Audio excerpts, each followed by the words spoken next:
Hey everybody, welcome back to another educational video. Today I will be discussing the labyrinth that is foreclosure. And if you didn't see my last video, I'll tag it down below. And make sure to check out my social media so you can see the preview for my next video and more going forwards. Now, if you did not know, foreclosures can be a very difficult and a very lengthy process, especially when you are navigating this alone, which I highly recommend that you do not. Get yourself a realtor. First things first, every state is different when it comes to their foreclosure law and process. So if you don't know your state's foreclosure law and process, go to the website foreclosurelaw.org. Again, that is foreclosurelaw.org. That is very helpful. You may need it. Now, in general, companies typically begin the foreclosure process anywhere from 3 to 6 months.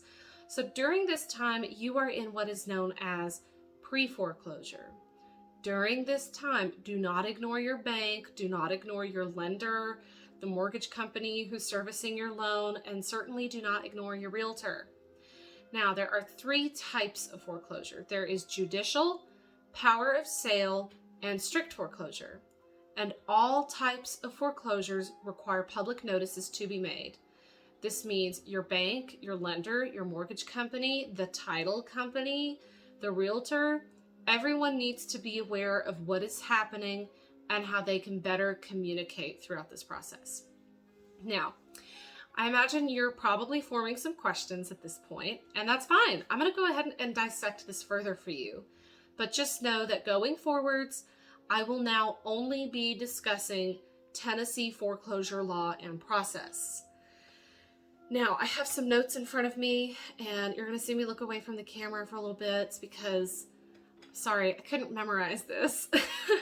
So, the judicial foreclosure process is one in which the lender must file a complaint against the borrower and obtain a decree of sale from a court having jurisdiction in the county where the property is located before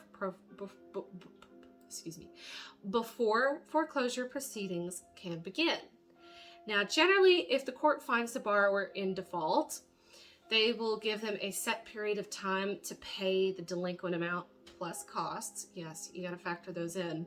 And if the borrower does not pay within the set period of time, the court will then order the property to be sold. So that's not like great. You don't want that to happen. Now, the non-judicial process of foreclosure is when a power of sale clause exists in a mortgage or deed of trust. A power of sale clause is the clause in a deed of trust or mortgage in which the borrower pre-authorizes the sale of the property to pay off the balance on a loan in the event of their default, which is foreclosure. In deeds or trust of mortgages where a power of sale exists, the power is given to the lender to sell the property, and it may be executed by the lender or their representative, typically referred to as the trustee. Oh, that was a lot. Now, keep in mind, typically what will happen is they're just going to auction your property off. And or short sell it, and that's the absolute last thing that you want. Because when they auction your property, you're only going to be getting what someone thinks your property is worth. And short sale, I think that's pretty self-explanatory, but I'll go ahead and explain it. Short selling is where you have to sell your property for far less than what it is worth, and it is only done so in a manner that indulges speed. So, this is why you are going to want a realtor, why you will need a realtor like me.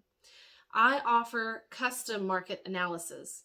That way, you know what your property is worth. My name is Jillian Leverett, and I'm with Next Home Music City Realty. Call me. I answer my phone. Thanks.